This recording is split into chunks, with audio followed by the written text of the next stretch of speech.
খালি এমনি যে কথা কইবা কথার লগে হে কইব না ঠিক আছে আপনি ঠিক কইরা, খালি ইয়েস ইয়েস করে।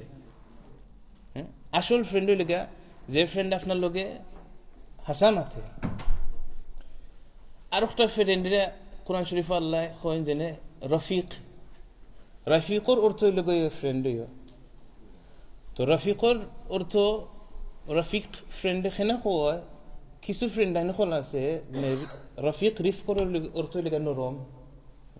আমরা এখন বন্ধু হল এখন ফ্রেন্ড হল আছে যারা তারা অনেক নরম মায়াফির, তারা কাছে গেলে আপনি মায়া পাই, বড় কাইন্ড ফ্রেন্ড হল, ঠিক আছে। তো রফিক কিন্তু এই আয়াত আল্লাহ পাক রব্বুল আলামিন হয় যে আল আখিল্লাউ ইয়াউমাইদিন Khalil.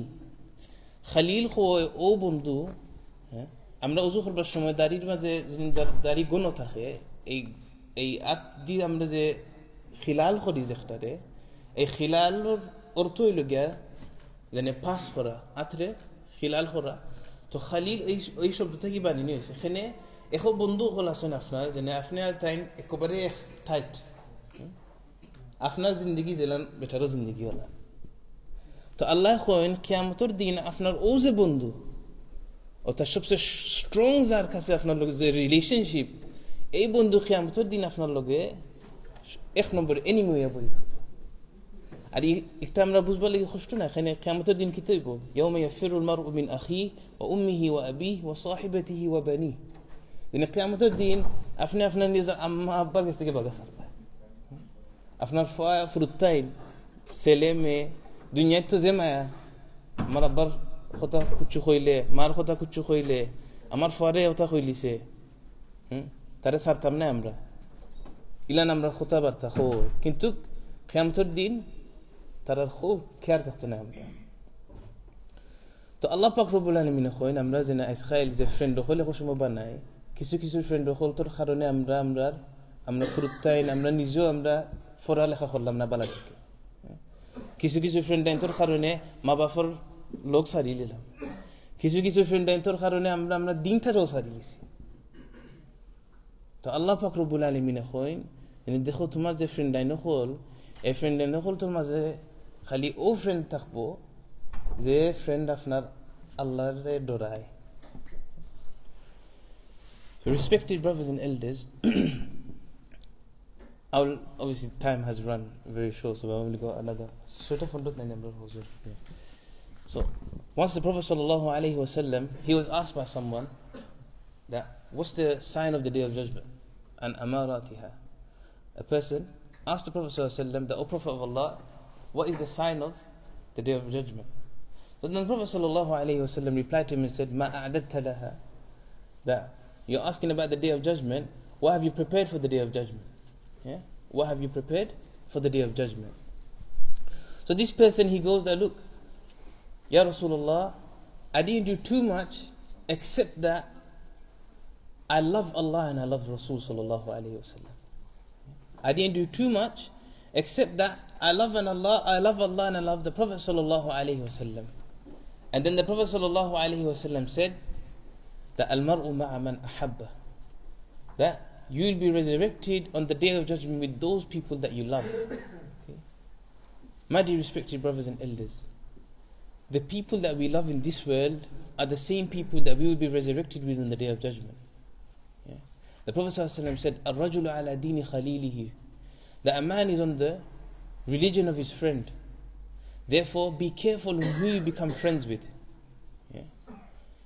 If you stay with good people, if you stay with the righteous people, then automatically you yourself will see that this effect will be transmitted to you. Yeah? I remember when I was a child, a Bengali Huzur actually advised me this when I was a child, and I remember, and I thought I'll share this with you today as well. So he came like this. So before, I used to be sitting down, and my dad used to take me to the lectures, and I never understood anything. So I used to sit down for 3 hours, 4 hours, yeah, until my dad says, okay, we're going to go home now. So anyways, one Huzur, he came to our house, and he came to my house and he goes to me, what are you doing? What do you study? And I'm like, I go to madrasa and stuff. So he goes to me, I'll give you one advice. And I'm like, okay. So he goes, obviously he can't, I understand Bengali, But he was trying to speak in English. So he goes to me, if you go next to the heater, your body hot or cold? So I still remember the way he's saying it. So he goes to me, if I go next to the heater, is my body going to remain hot or cold? So I said that your body will become hot.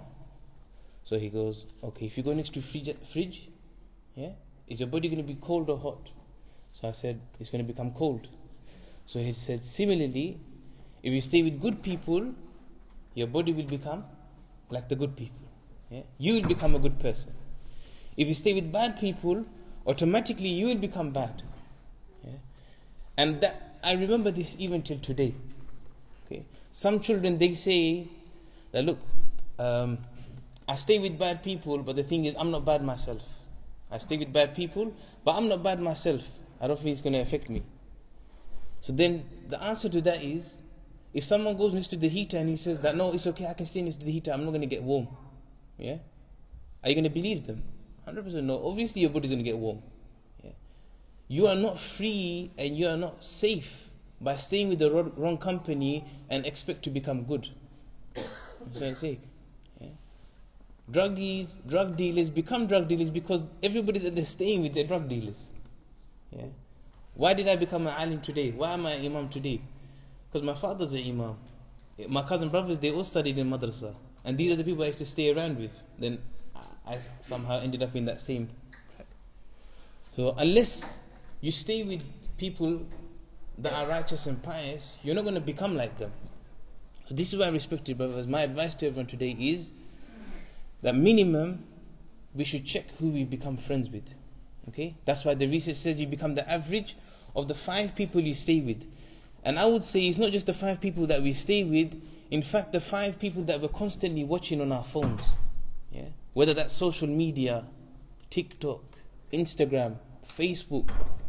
Who are these people that you're listening to? Who are these people that your children are listening to? We sometimes say that, why does my daughter, why does my child, why does he act so different? A lot of parents, they come and say, can you make dua for my son? I don't know what to do. I give him to Fora and everything, but he's still not changing. Then I usually tell them that, look, does he have a phone? And they'll be like, yeah. Do you know what he's doing on his phone? No.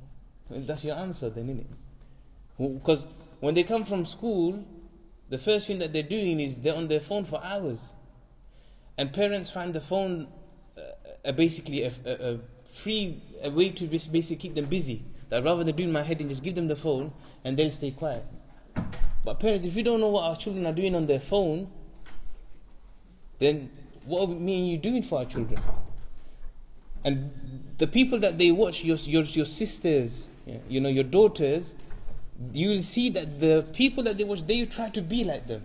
Nowadays, when you go outside and you see the dress code of the brothers and sisters, it looks like horrendous. It's all because of the influence of social media.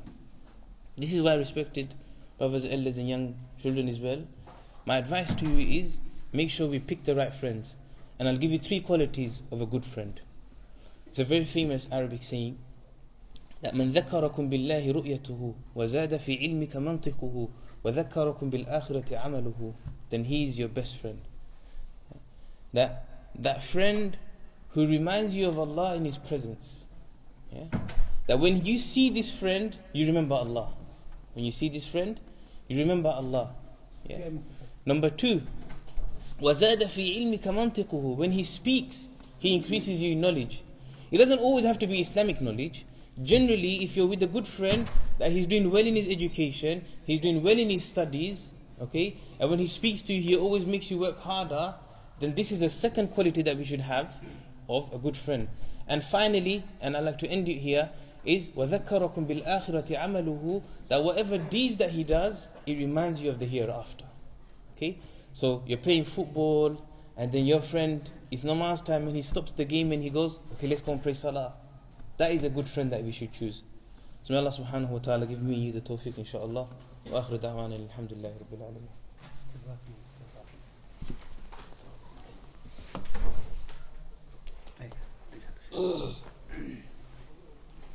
আলহামদুলিল্লাহি রাব্বিল আলামিন। আমরা অত্যন্ত গুরুত্বপূর্ণ talk আমরা হচ্ছি। It was a very effective and very important talk for us and advices. May Allah subhanahu wa ta'ala give us tawfiq to implement this teaching in our life. Ameen ya Rabbal Alameen. তো সম্মানিত মুসল্লিয়ানে কেরাম, আমরা কাঙ্ক্ষিত মেহমান এই সেশনের বিশিষ্ট আলেমে দিন, বিশেষ করে আপনারা যারা অনেক টিভিও দেখেন, ইসলামিক বাংলা টিভিও হল আছে, এগুলার বিভিন্ন প্রশ্ন উত্তর যারা দেই, যার প্রশ্ন উত্তর বেশিরভাগ আমরা বাঙালি শ্রোতা হলে পছন্দ করি। এর মধ্যে থাকিয়া আমাদের এই শেখ, তার অনেক পরিচিতি আছে, হাফিজে কোরআন ও আলিম ও মুহাদ্দিস ও মুফতিও, এবং এর চেয়ে বড় পরিচয় হইল করিম ইবনে করিম, তাই বহুত বড় এক আলিমর সন্তান আলিম। সিলেটের বাড়ি আমরা নবীগঞ্জ। তো আল্লাহ সুবহানাহু ওয়া তাআলা তাদের বহু নিয়ামত হল দিছে। তার নাম হইল শেখ মুফতি হাসান নুরি চৌধুরী হাফিজাহুল্লাহ। তাই লাগে আমরা খান্দার যে মসজিদ নেইবার মস্ক সাম্মলের মসজিদের ইমাম এন্ড খতিব, আর দিন টিভিতে একটা প্রোগ্রাম হয় ইসলামী জিজ্ঞাসা, দিনই সমাধান। এই দিনই সমাধান মানে হইল যে কোনো প্রশ্ন করলে লাই তাই এখানে উত্তর দেওয়া দেই। তাই এখন আপনারা সামনে অত্যন্ত গুরুত্বপূর্ণ এবং জরুরি ওয়াজ নসিহত আপনারা আমার লাগি পেশ করবা। তার আগে মাত্র 2-1 মিনিট, যেহেতু আমরা এখানে উপস্থিত হয়েছেন আমরা সাবেক স্পিকার জনাব আসালি সাহেব, তাহলে কইমু আমরা মুসল্লি হল 2-1 কথা হইব। আসসালামু আলাইকুম ওয়া রাহমাতুল্লাহ। আমার অত্যন্ত সম্মানিত উলামায়ে কেরাম, উপস্থিত মুসল্লিবৃন্দ এবং আমার ছোট ছোট ভাই বোনেরা, আসসালামু আলাইকুম। আমার অত্যন্ত ভালো লাগে আজকে আমরা এই যে সানডে উইকেন্ডের দিনও এখানে কিছু সংখ্যক মানুষ দিনর ইসলামর কিছু অত্যন্ত প্রয়োজনীয় কথাবার্তাগুলো শোনার লাগে এখানে সমবেত হয়েছি। এটা অত্যন্ত গুরুত্বপূর্ণ যে আমরা কোনো কিছু জানার উদ্দেশ্যে এই ধরনের ইসলামিক ওয়াজে বা মাহফিলে অ্যাটেন্ড করি, তার গুরুত্ব কিন্তু খুবই অপরিসীম। যত সময় আমরা থাকবো এই মাহফিলও আলহামদুলিল্লাহ আল্লাহর পক্ষ থেকে রহমত বর্ষিত হইব আমরার উপরে, এবং যেগুলা জানবো আমরা এগুলা যদি গরু নিয়ে আমরা আমল করতাম পারি, তাহলে এর উসিল্লায় হয়তো আল্লাহ রাব্বুল আলামিন আমাদের কিয়ামতের দিন কঠিন সময়ে কিন্তু আল্লাহ মাফ করে দিতে পারেন। এই ধরনের বিশ্বাস নিয়ে আমরা কিন্তু জানার আগ্রহ নিয়ে আমরা এখানে আসি। সো আপনারা যদিও এখানে সংখ্যায় কম, কিন্তু এই আজকের প্রোগ্রামটা কিন্তু লাইভ চলতেছে, এবং লাইভ কিন্তু আমাদের আশেপাশে নাই, একটা ওয়ার্ল্ড ওয়াইড কিন্তু হাজার হাজার মানুষ আমার বিশ্বাস এখন দেখতেছেন বা আগামীতে ভবিষ্যতে দেখবেন, দেখে কিন্তু উপকৃত হবেন এই অত্যন্ত সুন্দর সময় উপযোগী আলোচনাগুলা শুনে উপকৃত হবেন। আমরা এমন একটা সমাজে বসবাস করতেছি যেখানে একটা প্রতিকূল অবস্থা, প্রতিকূল পরিবেশ, এরপরেও আলহামদুলিল্লাহ আমরা মুরব্বী হল যারা অতীত থেকে বিগিনিং থেকে কিন্তু এই ধরনের বিভিন্ন মসজিদ মক্তব সেন্টারগুলো প্রতিষ্ঠা করার মাধ্যমে আমরা দিনের এই কাজগুলা করার সুযোগ করে দিয়েছেন, তার শুকরিয়া আদায় করি। এবং আমরা মাঝে মধ্যে এইভাবে যদি যে মসজিদেই এইভাবে আলোচনা সভা বা ওয়াজ মাহফিল হয় আমরা সুযোগ পাইলে যাইতাম, এবং আমরা অনুরোধ থাকবো আমার এই ম্যানেজমেন্ট কমিটিও বিভিন্ন সময় এই ধরনের চেষ্টা করেন, কারণ আমরা আরও ইসলামিক যেগুলা নিত্য প্রয়োজনীয় জিনিস জানার লাগে। এবং ভবিষ্যতে আমি আশা করবো আমরা যারা বইন আছেন, সিস্টার আছেন, বা আজকে যারা করছেন ইয়ং বাইর লাগে বা মুরব্বীর লাগে বা মহিলাদের লাগে, ও ধরনের জন্য মাঝে মধ্যে একটু তালিমের ব্যবস্থা হয়। কিন্তু আমরা এই যে প্রতিকূল অবস্থায় এগুলা জানলে কিন্তু আমরা ইমানও তাজা হয় এবং আমরা আমল করতাম পারবো, এই আশা ব্যক্ত করবো। এবং আপনারা সবাই যেখান থেকে আইসুন, যারা লাইভ দেখরা সবাইটা ধন্যবাদ, সবার উজ্জ্বল ভবিষ্যৎ কামনা করি। এবং আল্লাহ আমরা এই মহামারী থেকে আমাদেরকে বালা রাখুকা, সুস্থ রাখুকা, সেফ রাখুকা, এই দোয়া প্রার্থনা করি আমার সংক্ষিপ্ত বক্তব্য শেষ করবো। আসসালামু আলাইকুম রহমতুল্লাহ। আর ইমাম সাহেবের ধন্যবাদ, আমরা খুবই অত্যন্ত যোগ্য আছেন ইমাম সাহেব, 2জন ইমাম সাহেব, আমরা একজন লক্সলি স্টেট মসজিদের, একজন অনলাইনের মসজিদের, 2জন খুবই বিজ্ঞ, বা আগে যারা ওয়াজ করে গেছেন খুবই বিজ্ঞ, এবং তারার সহবতে, তারার সংস্পর্শে, তারার প্রভাবে যদি আমরা থাকি তাহলে আমরা অনেক কিছু ফায়দা হাসিল করতাম পারবো। আসসালামু আলাইকুম রহমতুল্লাহ।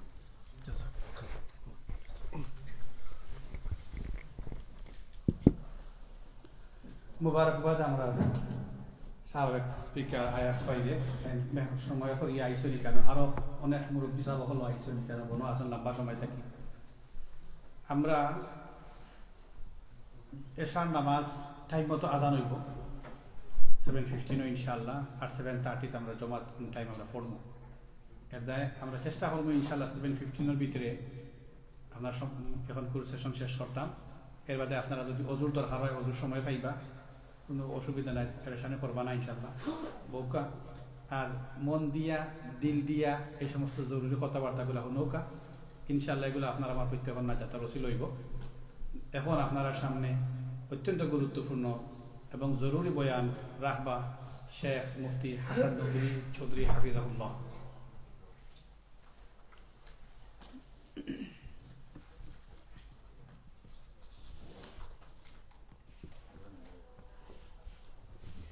السلام عليكم ورحمة الله وبركاته. الحمد لله وحده والصلاة والسلام على من لا نبي بعده.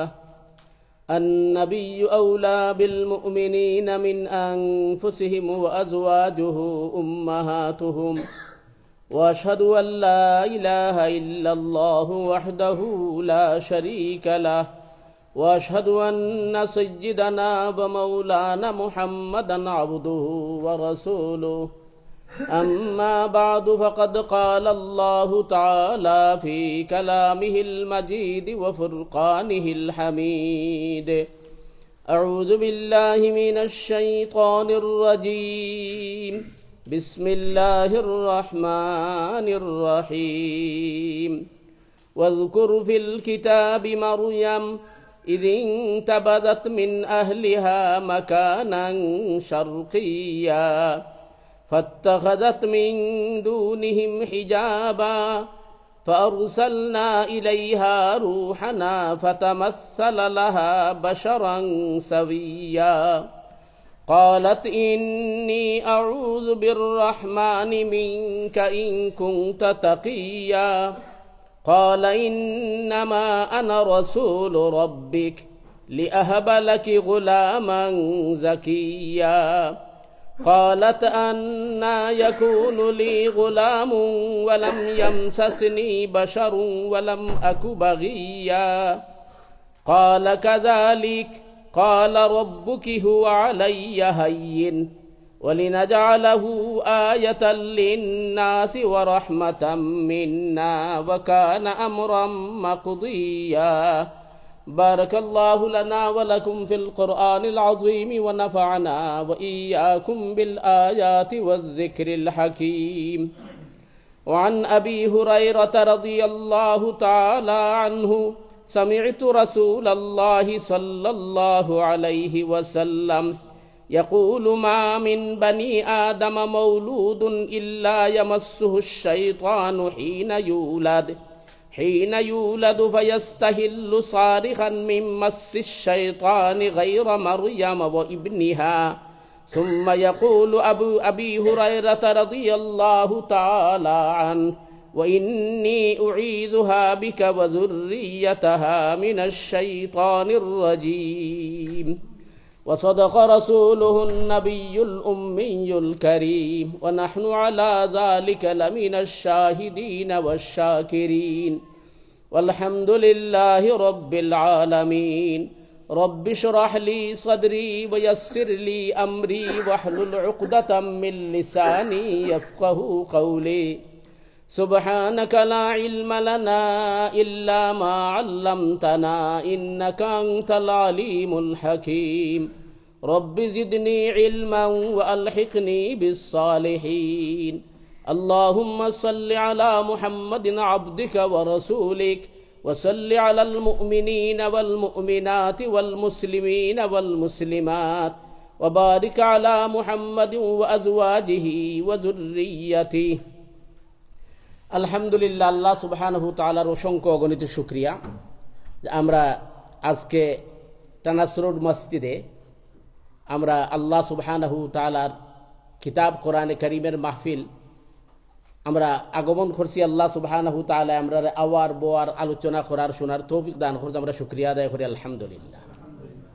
পাশাপাশি আমরা মসজিদের কর্তৃপক্ষ উভয় ইমাম সাহেবের শুকরিয়া আদায় করছি, কারণ আল্লাহ সুবহানাহু তাআলার রাসূল সাল্লাল্লাহু আলাইহি ওয়াসাল্লাম ইরশাদ করছেন মাল্লাম ইয়াশকুরিন নাস লাম ইয়াশকুরিল্লাহ। যারা বান্দার বা বান্দির শুকরিয়া আদায় করে না তারা আল্লাহর শুকরিয়া আদায় করে না। মসজিদগুলো আসলে মূল কাজ হইল মসজিদগুলার দিন প্রচার করা। আপনারা কিছুক্ষণ আগে আমরা সম্মানিত কাউন্সিলরের সংক্ষিপ্ত আলোচনা শুনছেন। কাউন্সিল মানে কি? কাউন্সিল মানে হইছে যে আপনার কোনো প্রয়োজনীয়তা, আপনার যেটা আপনার দরকার, এই জিনিসটা প্রশাসন বা রাষ্ট্র পর্যন্ত পৌঁছানোর মাধ্যম হইছে কাউন্সিল। আপনার একমত নেই আমার লগে? আর কাউন্সিলারে আপনার আর এই অ্যাপ্লিকেশন, এই দরখাস্তে উপর পর্যন্ত নে পৌঁছে দিবা। সুতরাং আল্লাহ সুবহানাহু তাআলা এই পৃথিবী সৃষ্টির 2000 বছর আগে বায়তুল্লাহরে ফিরিস্তার মাধ্যমে সৃষ্টি করাইছিল। কারণ বায়তুল্লাহ হইল শাম মসজিদের প্রাণ কেন্দ্র, আর বাকি সব এরিয়াত মসজিদ ও মানে এগুলো আল্লাহ সুবহানাহু তাআলার কাউন্সিল। আল্লাহ সুবহানাহু তাআলার কাছে পৌঁছতে হলে আপনার অবশ্যই মসজিদ হইতে হবে। আর মসজিদগুলারে যদি মসজিদের নববীর আদলে গড়িয়ে তোলা যায়, অর্থাৎ রাসূল করিম সাল্লাল্লাহু আলাইহি ওয়াসাল্লাম যেভাবে মসজিদ গড়িয়ে তুলছেন একইভাবে গড়িয়ে তোলা যায়, তাইলে এই মসজিদগুলায় সমাজের সংস্কার করার সবচেয়ে বড় ভূমিকা রাখে। সেহেতু আয়াত সাহেব যে কথাটা কইছেন, আমিও একমত এটার সাথে, যে আপনারা যোগ্য ইমাম পাইছেন। আশা করি আমরা যে এই মসজিদ থাকি এরিয়ার মধ্যে হেদায়েতের আলো জ্বলব ইনশাআল্লাহ। কি দেখুন আপনারা, আজকের দিনটা হইল বক্সিং ডে, আগামীকাল কালকেরটাও বক্সিং ডে। স্বভাবত বক্সিং ডে শব্দের অর্থ আমরা অনেক বাঙালি মনে হয় ঘুষাঘুষি করা। আসলে এটা ঘুষাঘুষি খিলাখিলির ডে নাই, এটা হইল আপনার বক্স ওপেন করার ডে। তো সারা জীবন বক্সিং ডে যেটা আছিল একদিন আছিল, এবার আপনার আর সুবিধার্থে তারা 2 দিন করছে বক্সিং ডে। এটা কিন্তু একটা ধর্মীয় বিষয়। এতে বোঝা যায় যে ধর্মটারে তারা তার সুবিধা মতো চেঞ্জ করে, পরিবর্তন করে। আর এই বিষয়টা হইল যে ইসলাম আর অন্য ধর্মের মধ্যে ব্যবধান। ইসলামের মধ্যে কোনো জিনিস পরিমার্জন করার কোনো সুযোগ নাই। কোরআনে করিম যেভাবে আইছে কিয়ামত পর্যন্ত এইভাবে থাকবো, এটার কোনো ধরনের রদবদল করা যাইত নাই। বাড়ানো যেমন অপরাধ, কমানোটাও অপরাধ। এতেই বোঝা যায় যে দিন ইসলাম যে আল্লাহর দেওয়া ধর্ম, আল্লাহর দেওয়া মিল্লাত, এটার মধ্যে সন্দেহের কোনো অবকাশ নাই। কারণ এখানে মানুষের কোনো হাত নাই। আপনি ধর্মের ক্ষেত্রে আপনি কোনো ধরনের সংযোজন, পরিবর্তন কিচ্ছু করার কোনো অধিকার নাই, এমনকি নবী রাসূলেরও নাই। তো যেহেতু এটা ক্রিসমাস সময়ের বক্সিং ডে, আর ক্রিসমাস শুরু হয় তার যারে আমরা ঈসা আলাইহিস সালাম হিসেবে চিনি, তার মাধ্যমে। এর কারণে আমি এই বিষয়টা আপনাদের সামনে নিয়ে আসছি, যাতে আমরা ইসলাম ধর্মে সৈয়দনা ঈসা নবিয়্যিন আলাইহিস সালামের ব্যাপারে কোন ধরনের ধারণা পোষণ করে, এই জিনিসটা আমরা নলেজও থাকার দরকার। এবং সৈয়দনা ঈসা নবিয়্যিন আলাইহিস সালাম, আল্লাহ রাসূল সাল্লাল্লাহু আলাইহি ওয়াসাল্লাম ইরশাদ করেছেন সহিহ বুখারীর হাদিসও, যেভাবে তোমরা একে অপরের প্রতিবেশী হও, এইভাবে ঈসা আলাইহিস সালাম রাসূল হিসাবে আমার প্রতিবেশী। তার কারণ ঈসা আলাইহিস সালামের পরে আমার মাঝে মধ্যখানে কোনো নবী রাসূল আগমন করেন নাই। সুতরাং রাসূল হিসাবে ঈসা আলাইহিস সালাম আমার প্রতিবেশী। এবং কিয়ামতের আগে আবার ঈসা আলাইহিস সালাম এই দুনিয়াতে আগমন করবেন শরীয়তে মুহাম্মদীরে সংস্কার করার লাগে, মুজাদ্দিদ হিসাবে আগমন হইব ঈসা আলাইহিস সালামের। পাশাপাশি খ্রিস্টান জগতের মধ্যে যে ভুল ধারণা আছে, ধর্মের নামে অধর্ম যেগুলা হওয়ার, এইগুলারে ঈসা আলাইহিস সালামে সংশোধন করবা। আপনারা দেখছেন যে প্রত্যেক মোড়ে মোড়ে বিশাল চার্চ আছে, দেখছেন আপনারা। এবং এমন বিশাল চার্চ আছে, একটা চার্চ যদি আমরা দিত, সারা টাওয়ার হামলের মানুষের কিন্তু জায়গা হয়েছে এক মসজিদও, কিন্তু এটা দিত নাই। এটা আইব ইনশাআল্লাহ আমরা তো ঈসা আলাইহিস সালাম যখন আগমন করবো, আর এগুলো রেডি করে তারা রাখছে আমরা লাগে।